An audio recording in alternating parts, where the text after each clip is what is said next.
directo desde el plató de Canal 10 Televisión para dar comienzo al mes de la salud del comercio. Unas jornadas que vuelven gracias a la buena acogida que han tenido en las ediciones anteriores. La esencia sigue siendo la misma, que ustedes nos confíen sus dudas sobre salud para que nosotros les demos respuesta en cada programa.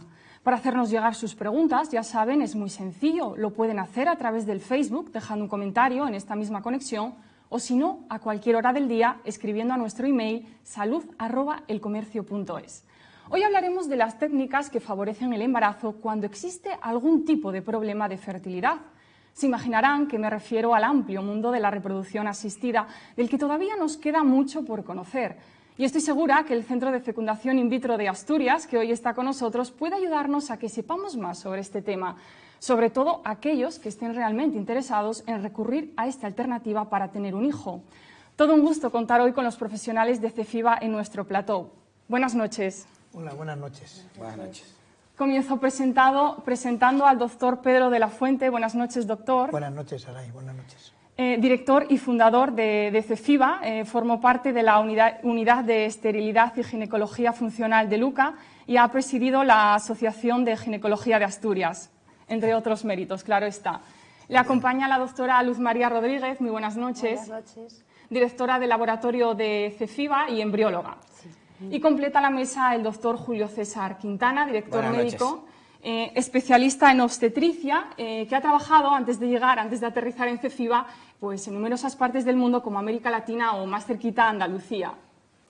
Bueno, antes de empezar a lanzar las preguntas, me van a permitir ustedes que felicite pues, a los tres profesionales que hoy nos acompañan, pero más especialmente a su fundador, por esos 30 años, por ese 30 aniversario que cumple CEFIBA. Ojo, y no solo eso, sino que se cumplen 30 años desde la primera vez que se llevó a cabo pues, una fecundación in vitro de Asturias, es decir, son ustedes pioneros en ello.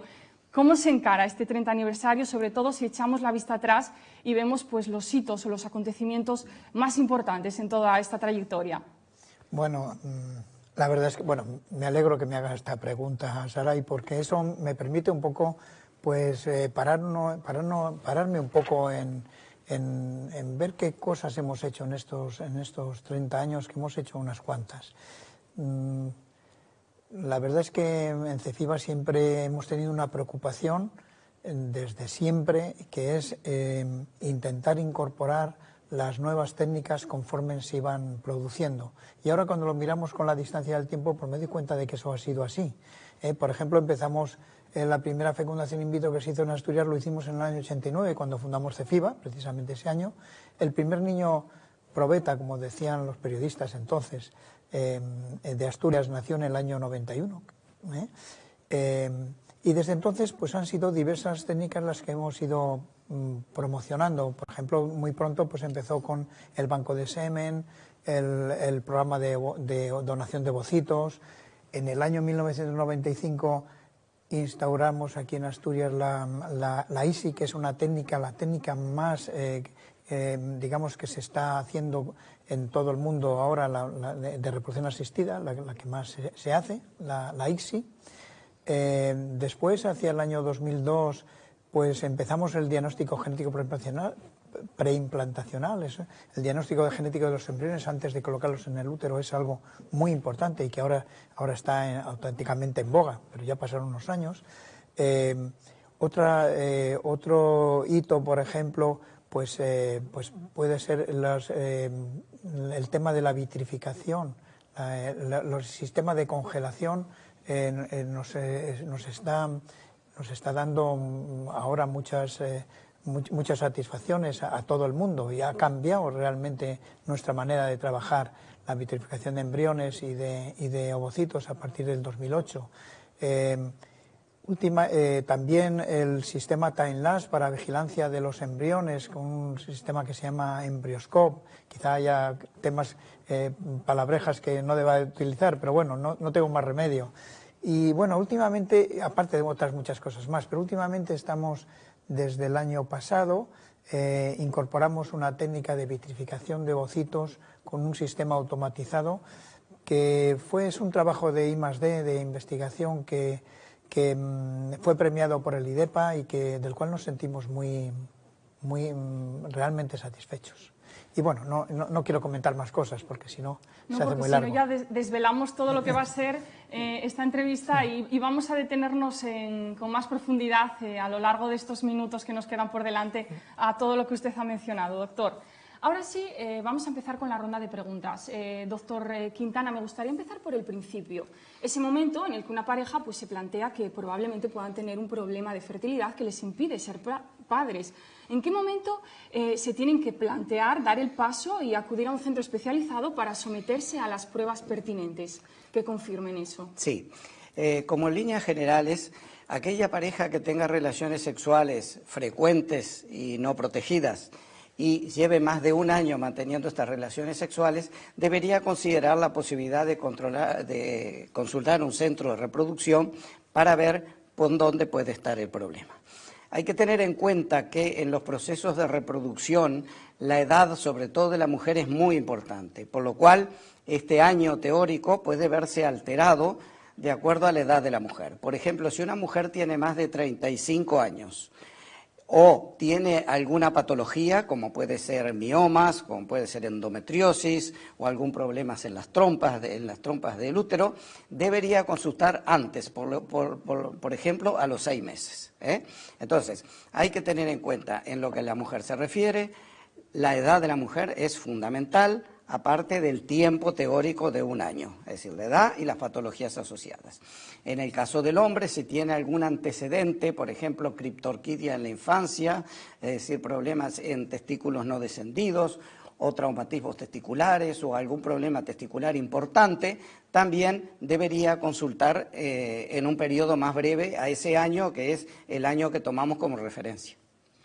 Muy bien, doctora Rodríguez, una vez que la fase del diagnóstico ya esté superada y efectivamente nos tengamos que poner en manos de unos profesionales, ¿con qué técnicas contamos para poder efectivamente someternos a una reproducción asistida? Bueno, las técnicas principales son la inseminación artificial y la fecundación in vitro. Y luego dentro de la fecundación in vitro, como habló el doctor de la Fuente, hay varias, la ICSI, el DGP, pero ya son, básicamente, consideramos fecundación in vitro. La diferencia principal entre la inseminación artificial y la fecundación in vitro es que la inseminación artificial, la fecundación se produce dentro del cuerpo, del organismo de la mujer. Está indicado en mujeres menores de 38 años y siempre y cuando mantengan conservados pues, la función ovárica en las trompas y el útero sea funcional. Se puede utilizar el semen de la pareja y en caso de que haya algún problema, o sea una mujer sola o una pareja lesbianas, podremos utilizar banco semen, semen de donante. La fecundación in vitro, la diferencia es que la fecundación se produce en el laboratorio. Y en este caso es importante que conserve el útero, es fundamental porque es donde va a producirse el embarazo. Pero todo el proceso anterior pues lo realizamos en el laboratorio. Podemos utilizar óvulos de la mujer o óvulos de donante. Y como hablaba antes el doctor Lafuente, hablamos de diversas técnicas. La microinyección espermática pues es muy parecida, es prácticamente la fecundación in vitro, con la diferencia de que en la fecundación in vitro se colocan los óvulos y los espermatozoides y se dejan que entre ellos pues haya la comunicación, y en la microinyección espermática cogemos el óvulo, cogemos un espermatozoide y lo microinyectamos dentro. Es, digamos, un paso más de la fecundación in vitro. Estas son básicamente las técnicas de reproducción. Doctor de la Fuente, comenzábamos hablando de la historia de CEFIBA, ¿no? De cómo había ido cambiando todo. Pero también es interesante hablar cómo han ido cambiando los perfiles de los pacientes, ¿verdad? Que a su vez han ido evolucionando, han evolucionado los modelos de familia, en fin, la sociedad en general. ¿Usted cómo ha vivido ese cambio en el perfil del paciente? Pues mire, Saray, claro, cuando uno lleva unos años, bastantes años en reproducción, pues bueno, pues la verdad es que hemos tenido el privilegio de asistir a muchos cambios que en realidad son el reflejo de los cambios que han ido ocurriendo en la sociedad. Por ejemplo, en los años 80, pues lo común era una pareja, digamos la pareja clásica, casada por la Iglesia, el matrimonio, que quería tener hijos y que acudía a la consulta con esa pretensión. Y la verdad es que yo recuerdo en aquellos tiempos a veces no era fácil el comunicarle al varón que la causa podía estar en él. Eran otros tiempos. Conforme fue avanzando el tiempo, empezaron a aparecer por la consulta las parejas casadas en segundas nupcias, cuando apareció después de la ley del divorcio. Empezaron a aparecer estas parejas en las cuales una cosa que predominaba es que había una cierta diferencia de edad entre el hombre y la mujer, a veces que llamaba bastante la atención. Otra ley que fue la ley de parejas de hecho, independientemente de la orientación sexual, también influyó en otro perfil de pacientes, y es que empezaron a aparecer en consulta parejas de mujeres lesbianas, casadas, que querían tener un hijo en común, y una cosa que ahora es bastante corriente, por cierto. Otro modelo de familia es el de familia monoparental, y que ahora está en auge. La verdad es que cada vez estamos viendo más mujeres que quieren vivir la maternidad en solitario. Y es una cosa, y es bastante común, por cierto, más común de lo que nosotros pensábamos en un principio, cuando ser madre soltera era complicadísimo. Bueno, pues este es otro perfil. También hay otro perfil que es, y que cada vez lo estamos viendo más, que son parejas sin vínculo matrimonial. Es lo que estamos viendo muy comúnmente ahora. Son parejas que no están casadas ni por lo civil ni por la Iglesia, pero que quieren tener son parejas de hecho que quieren tener un hijo en común. En fin, eso es un poco lo que puedo comentar de los cambios que hemos visto en estos años. Podemos decir que la sociedad cada vez es más abierta, ¿no?, a recurrir a un centro de fecundación para someterse a una reproducción asistida, ¿no? Sí, ahora es una cosa normal y muy natural. En otros tiempos la gente casi se escondía un poco y le daba un poco, qué sé yo, Pudor, un poco, puede ser, ¿no? Rubor casi, sí, efectivamente. Muy bien. Incidiendo más en el estudio previo, doctor Quintana, quizás sea conveniente dejar claro en qué consiste ese estudio de la esterilidad, ¿no? Si es un estudio complejo, si lleva mucho tiempo. Cuéntenos. Cuando una paciente concurre a la consulta del médico especialista en reproducción, lo primero, como en el resto de la medicina, es hacer un buen interrogatorio. Es decir, conocer bien los antecedentes tanto familiares como personales de la paciente y de su pareja, en caso de que tenga pareja, como decía el doctor de la Fuente.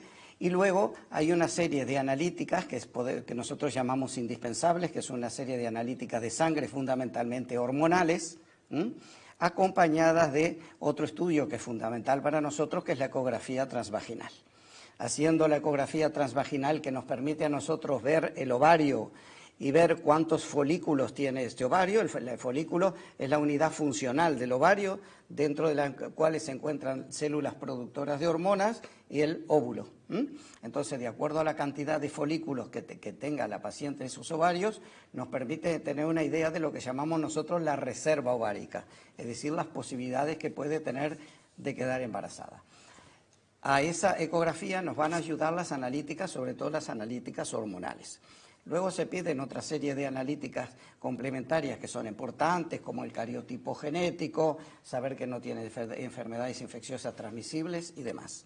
En cuanto al hombre también, el estudio más importante en el hombre es evidentemente el seminograma, para saber la cantidad y la calidad del semen, y unas analíticas asociadas también que puedan ser necesarias para complementar el estudio. Es decir, el estudio básico entonces es, aparte del interrogatorio, analítica de sangre, sobre todo hormonal en la mujer y ecografía, y sobre todo seminograma en el hombre. Esos son los estudios básicos más importantes y son estudios que se pueden hacer muy rápidamente. En realidad la analítica hormonal es prácticamente de un día para el otro y la ecografía se puede incluso hacer en el momento de la primera consulta. Queda claro, doctor. Bueno, si alguien nos puede contar todo lo que se gesta, nunca mejor dicho, en el laboratorio de CEFIBA, esa es la doctora Rodríguez. Me gustaría, doctora, que nos dijese los avances más significativos que se han producido dentro del laboratorio, no tanto en la clínica en general, sino dentro del laboratorio. ¿Cómo ha influido la tecnología, ¿no?, para que se produjesen esos avances? Pues la tecnología ha influido de una manera fundamental. los avances, pues cada vez podemos controlar más la estabilidad en el laboratorio en cuanto a las condiciones de temperatura, de presión, de niveles de CO2, niveles de oxígeno. Eso es muy importante y cada vez se controla más, muchísimo más. También el gran avance que ha tenido, bueno, pues los incubadores de nueva generación, como los sistemas time-lapse. Esta palabra significa que es un sistema de incubador de embriones en el cual es capaz de tomar imágenes al mismo tiempo, cada X tiempo, y podemos tener una película del desarrollo de todo el embrión en todo el proceso. Es como el gran hermano del embrión. Esto tiene la gran ventaja de que tú puedes ver el embrión en cualquier momento, ver todo su desarrollo, y eso nos ha dado una cantidad de información impresionante, cosas que hasta ahora desconocíamos. Esto, ha abierto un campo muy, como os decía antes, muy interesante en el desarrollo de los embriones. Y la parte de esa ventaja tiene la ventaja que tú no tienes la necesidad de sacar los embriones del incubador. Cada vez que sacas los embriones del incubador, alteras todas las condiciones, desde el pH del medio, la temperatura. En ese momento eso ya lo obvias, no le molestas para nada, lo dejas en las condiciones óptimas. Eso ha supuesto pues una gran ventaja. Y como comentaba al principio el doctor de la Fuente, lo último que tenemos ahora, la gran incorporación, es el sistema de vitrificación automático. Estamos muy contentos con ello y estamos muy ilusionados con este proyecto y en fin, eso es lo que te puedo decir. El gran hermano del embrión, qué curioso.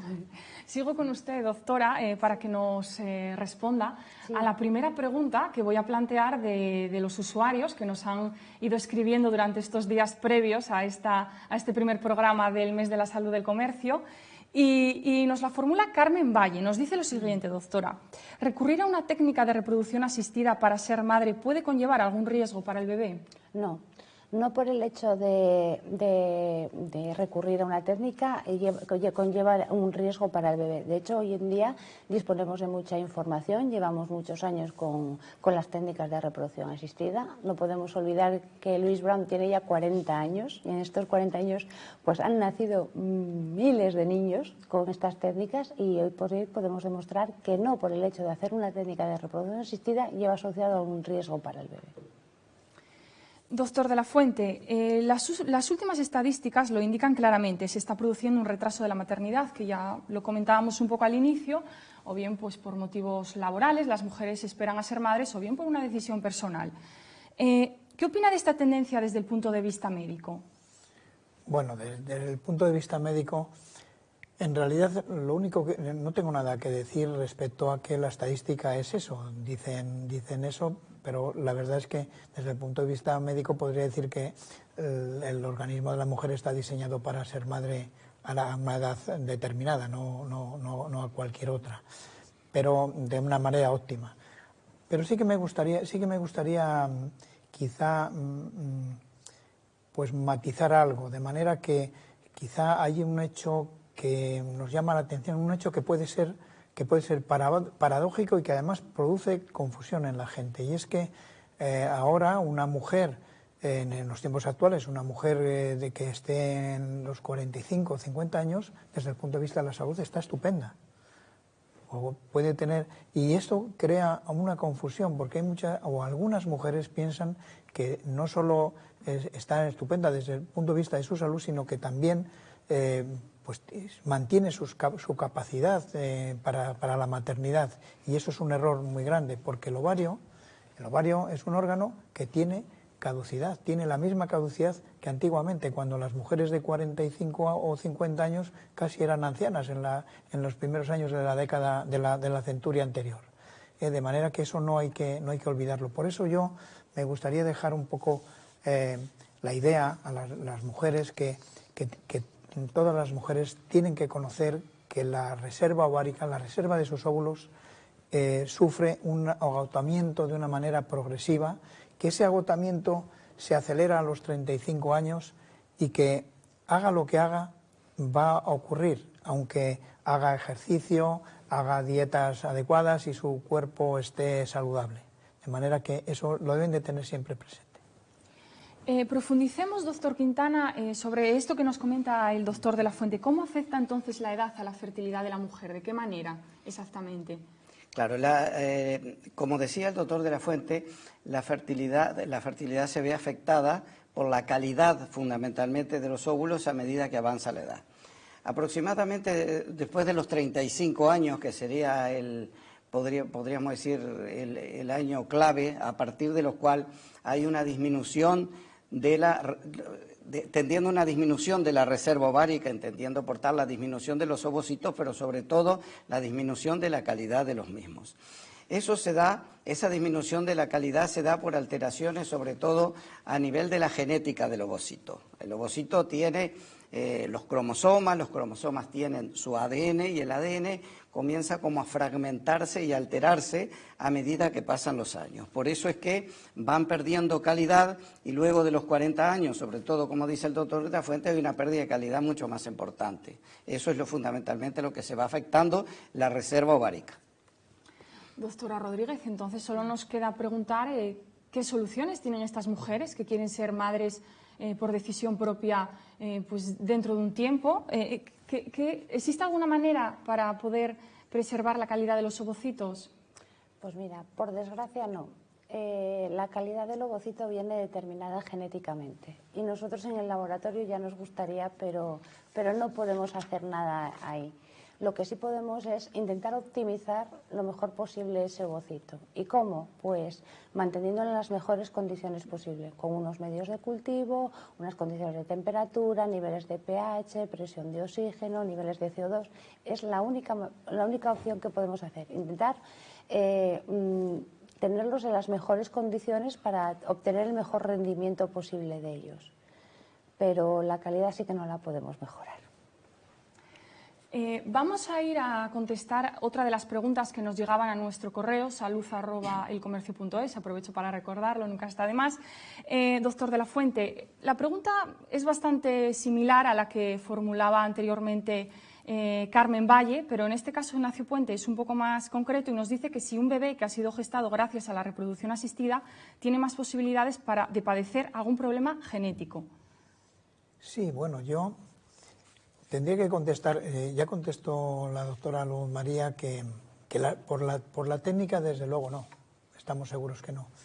Ahora bien, hay que tener en cuenta que aquí en las parejas que acuden a reproducción asistida hay un sesgo porque hay parejas que pueden tener ya ellas de por sí algún problema de orden genético, con lo cual el riesgo de que esos niños pudieran tener alguna anomalía genética puede estar elevado si no hiciéramos algunas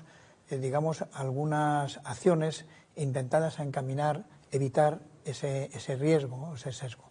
Una de las acciones es el que antes de hacer una técnica de reproducción asistida, a las parejas les exigimos que hagan un estudio genético, fundamentalmente siempre es obligatorio un cariotipo, que es el estudio, perdone la palabreja, el estudio de los cromosomas, ese estudio genético, y luego también hay paneles genéticos de enfermedades de mutaciones que pueden dar lugar a enfermedades que pueden ser más raras, pero eso también nos puede ayudar a evitar ese riesgo y nos ayuda, de hecho. Y luego también tenemos otro instrumento en el propio laboratorio, que es el trabajo que podemos hacer con los propios embriones, especialmente en los casos que ya sabemos que hay un riesgo, que es lo que hacemos mediante técnicas de diagnóstico genético preimplantacional. Es decir, hacer una biopsia al embrión, analizarlo genéticamente para saber si es un embrión que es euploide, disculpe otra vez esa palabreja, euploide quiere decir un embrión bueno, un embrión que no tiene problemas cromosómicos, y no es aneuploide, que son los embriones que pueden tener algún cromosoma de más o de menos y dar alteraciones. De manera que con esas armas pensamos que se puede minimizar todo el riesgo. Las palabrejas, como usted dice, está acostumbrado a utilizarlas a diario, ¿verdad? Y le resulta muy fácil sacarlas aquí. Doctor de la Fuente, me gustaría recuperar el hilo de lo que estábamos hablando anteriormente para preguntarle a usted si puede una mujer conocer ¿cuándo se va a agotar su fertilidad, por decirlo de alguna manera? Bueno, pues sí, puede conocer cuándo se va a agotar la fertilidad, porque ahora disponemos disponemos de un medio para conocer cuál es, y con esto vamos a insistir bastante a lo largo de la charla. Se trata de conocer cuál es la reserva de óvulos, la reserva ovárica, y para conocer la reserva ovárica pues disponemos de dos técnicas fundamentales que lo hacemos con una simple consulta. Nosotros podemos ver a una mujer, le hacemos una ecografía, con lo cual estamos viendo la estructura del ovario y vemos cómo es digamos el número de folículos, que es donde están los óvulos, el número de óvulos que existe en ese ovario, y al mismo tiempo, mediante un análisis hormonal de una hormona, le voy a volver a decir otra palabreja que habrá, alguna gente de la que está en ello sí que la conoce, se llama la hormona antimuleriana. Esa es la hormona que nos indica cuál es la reserva folicular, cuál es la reserva de óvulos de esa mujer, y con esos parámetros podemos tener una idea de cómo es la fertilidad de esa mujer. Doctor Quintana, ¿de qué estrategias disponen para prevenir los efectos negativos de la edad sobre la fertilidad? Esa es una pregunta muy importante que está relacionada con esto. Una mujer, una vez que ha decidido quedar embarazada, sería importante que se quede embarazada lo antes posible, porque siempre cuanto más joven, mejor. Como sabemos que las posibilidades de quedar embarazada, la reserva ovárica va disminuyendo con la edad, una de las estrategias que podemos usar actualmente para las mujeres que quieren diferir su maternidad es la vitrificación de ovocitos. La vitrificación, que es una técnica de congelación específica, de descongelación rápida, permite que una mujer que tiene, por ejemplo, 30 años o 34 años y quiera diferir su maternidad, pueda vitrificar sus ovocitos ahora para luego poder intentar quedarse embarazada más adelante, porque lo importante es que si luego tiene 39 años, pero sus ovocitos estaban vitrificados a los 30, la calidad de los ovocitos van a ser de cuando tenía 30 años y no de ahora que tiene 39. Entonces, esa es una de las técnicas más importantes. O la paciente se decide a quedar embarazada joven, o luego la vitrificación de ovocitos. Esas son las técnicas que se pueden realizar. Ya hemos visto que en la reproducción asistida nada es como antaño y tampoco lo es la congelación. Como bien decía el doctor Quintana, doctora Rodríguez, cómo ha avanzado este proceso, concretamente la vitrificación de los ovocitos que hablaba el doctor Quintana. Sí, bueno, pues la vitrificación ha supuesto pues un gran avance en lo que es la criobiología. Hoy en día está muy en auge en alimentos, en fármacos, en tejidos celulares y, como no, también en los laboratorios de reproducción humana. Es un sistema de enfriamiento ultra rápido. Es básicamente en lo que consiste lo que es la vitrificación, en contraposición a lo que teníamos hasta ahora, que es la congelación lenta. Y ha supuesto, ya tengo, una mejora en cuanto a los resultados y en cuanto a la viabilidad de esta técnica. Doctor de la Fuente, ya dejaba claro el doctor Quintana que la conclusión es que cuanto más joven es mejor. Pero si hablásemos de edad, ¿qué diría usted cuál es la mejor edad para congelar los ovocitos, ¿no? ¿Cuál sería? ¿Cuál diría usted que es? Bueno, fíjese, digamos que el éxito está fundamentalmente en el número de ovocitos y en la calidad, evidentemente. Cuanto mayor número, es decir, la estrategia será obtener el mayor número de ovocitos posibles de la mejor calidad. Y eso ocurre en las mujeres, eso ocurre antes de la edad de los 35 años, que lo hemos comentado también anteriormente. Luego, la edad óptima para vitrificar ovocitos es precisamente antes de los 35 años, por esa razón.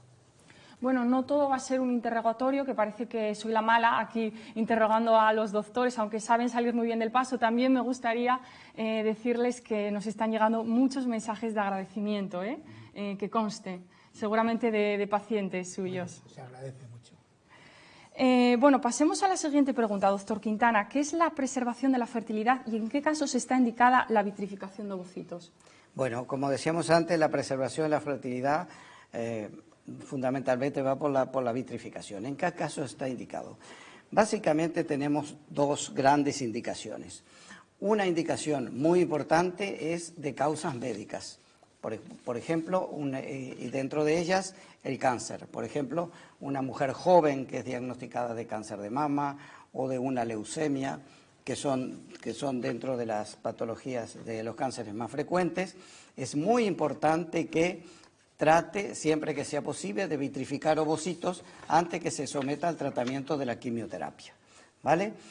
Hay que tener en cuenta que la vitrificación de ovocitos hoy se puede hacer generalmente de forma muy rápida.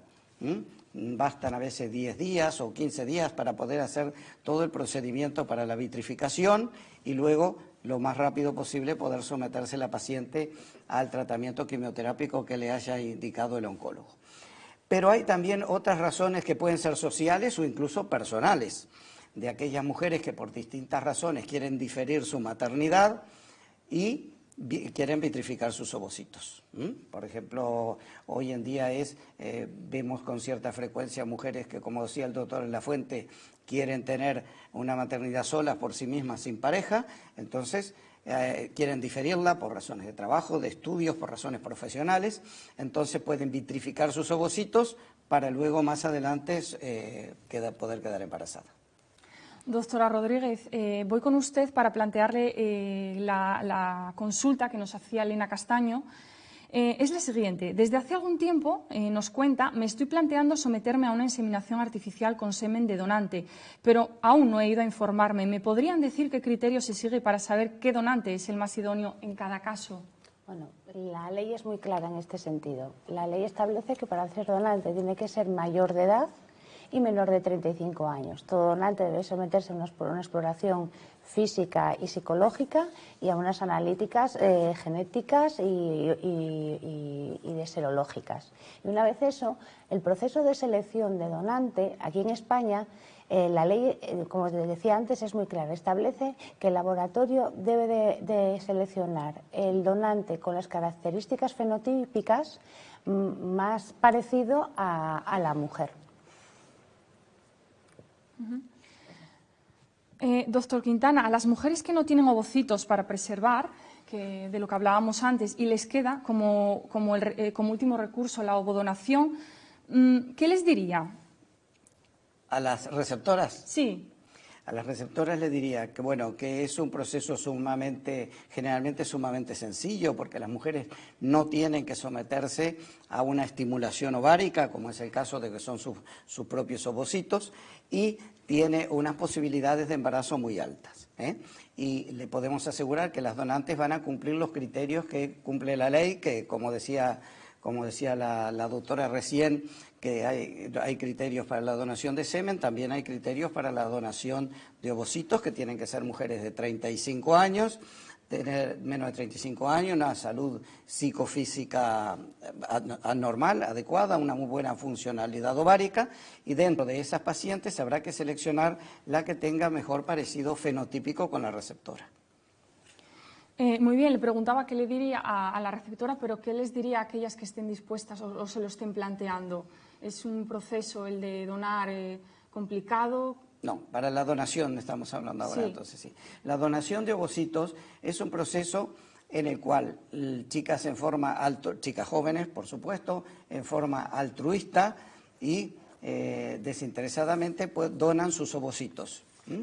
Ese proceso requiere una serie de estudios, que son una serie de estudios de sangre y una ecografía, y luego requieren de una estimulación ovárica. Esa estimulación ovárica, que lleva aproximadamente unos 10 días de estimulación, unos controles cada 2 o 3 días, y una vez que bajo sedación tienen que someterse en el quirófano para la extracción de los ovocitos. Muy bien, doctor de la Fuente. Ana Revuelta nos exponía brevemente su caso y nos decía lo siguiente: buenas noches, me he sometido a una fecundación in vitro en más de una ocasión y no he logrado quedarme embarazada. ¿Existe alguna manera que ayude a que los embriones implantados terminen en un embarazo?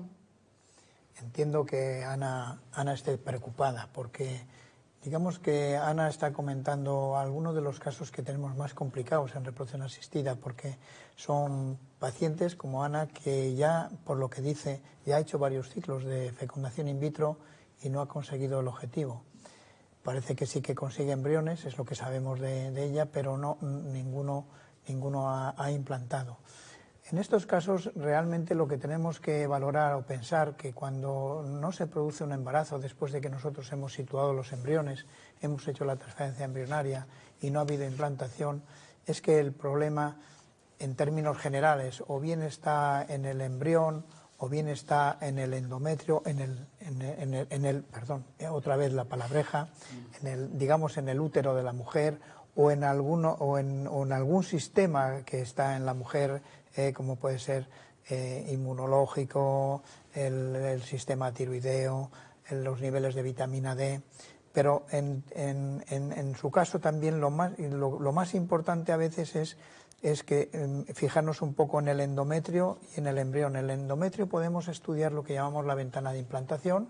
Lo estamos estudiando haciendo unas microbiopsias de endometrio que se analizan genéticamente para valorar cuál es el momento más idóneo para que ese embrión se encuentre cómodo en el útero, y a veces después de varios fracasos podemos encontrar que el problema está ahí y acabar consiguiendo el éxito.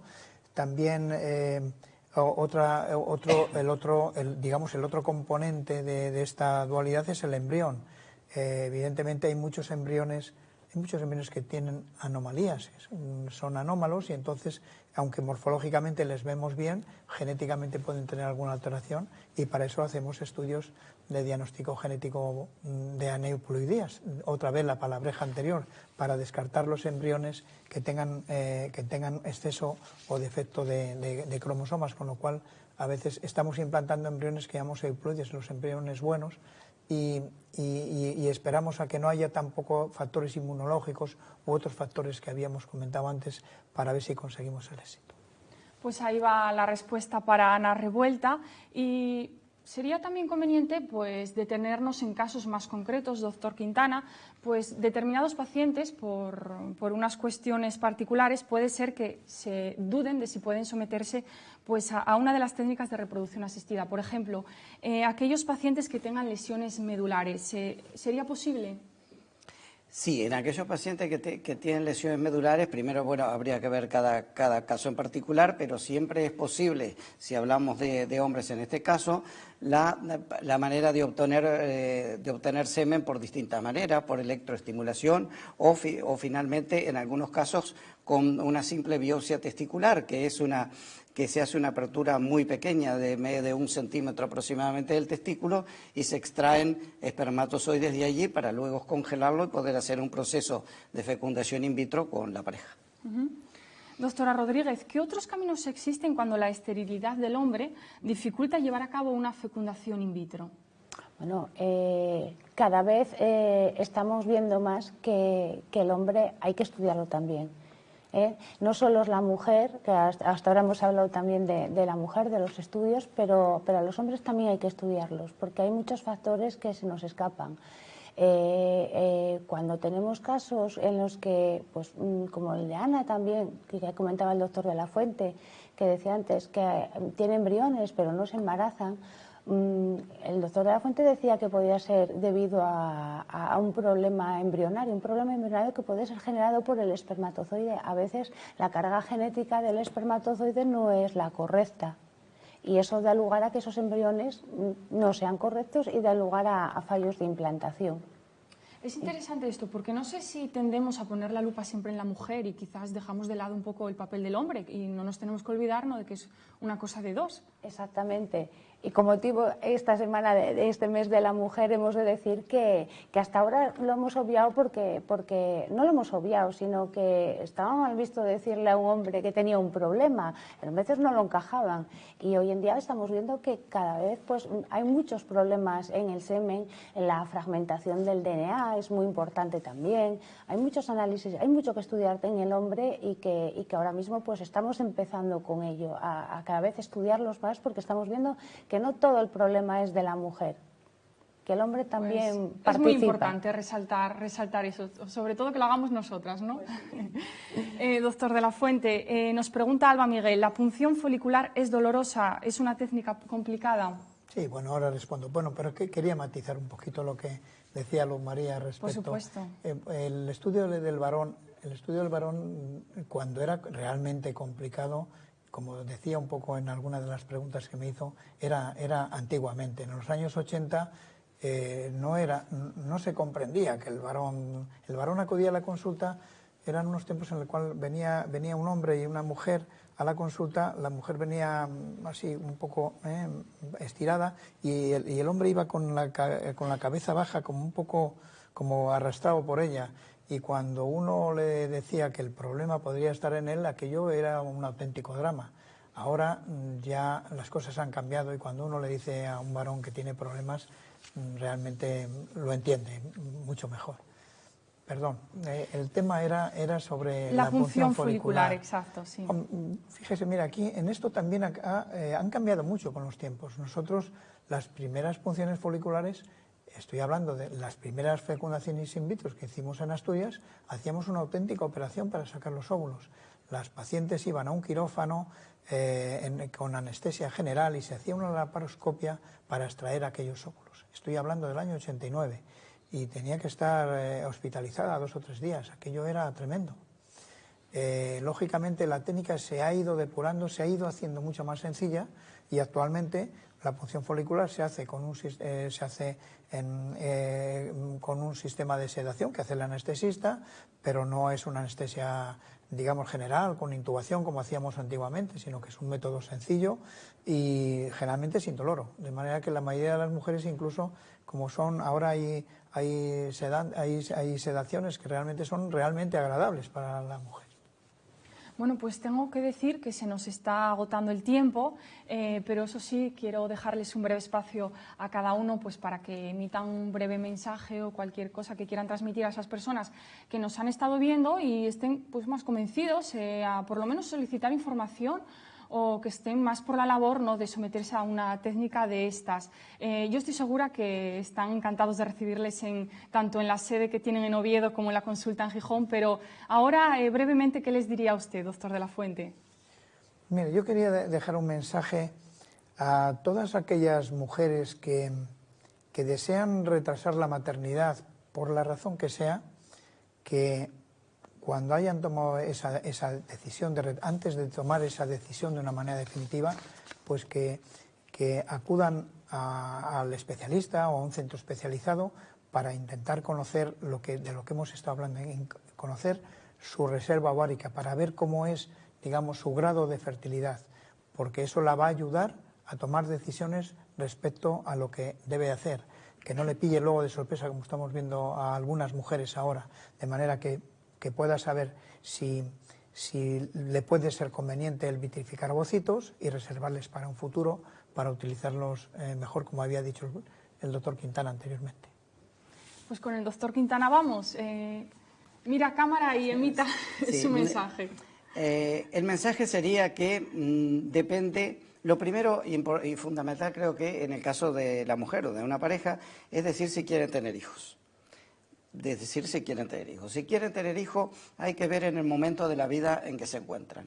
Entonces, si la mujer tiene por debajo de 35 años, lo ideal es, bueno, luego de pasado el periodo de un año, como habíamos dicho antes, si desea quedarse embarazada en ese momento, sería lo ideal. Consultar a un centro de reproducción y tratar de ver cómo se puede solucionar su caso. Si quiere diferir la maternidad, que sepas, dice, sí, yo quiero quedar embarazada, pero no ahora. Que tiene a disposición la vitrificación de ovocito, que es una técnica que le puede ofrecer en este momento conservar sus ovocitos de buena calidad para usarlos más adelante. Si la mujer tiene entre 35 y 37, 38 años, consultar también más precozmente si es necesario para hacer el estudio y ahí tenemos diferentes técnicas para tratar de ayudarla a que se quede embarazada. Pero finalmente, si esa mujer tiene 45 años, por ejemplo, y dice, bueno, ahora quiero tener un hijo, pero es muy probablemente mi reserva ovárica esté agotada. Que no se desanime porque tenemos la opción de la donación de ovocitos, que es una técnica que da muy buenos resultados, que las pacientes están generalmente muy contentas con su niño y que es una posibilidad también factible de que tienen. Y por supuesto, el hombre siempre tendrá que ser estudiado por si tiene algún problema, como decíamos antes, que pueda contribuir o ser la causa al problema de reproducción. Y cerramos con la recomendación de la doctora Rodríguez. Bueno, yo ya que mañana es el Día Internacional de la Mujer, me voy a dirigir a las mujeres.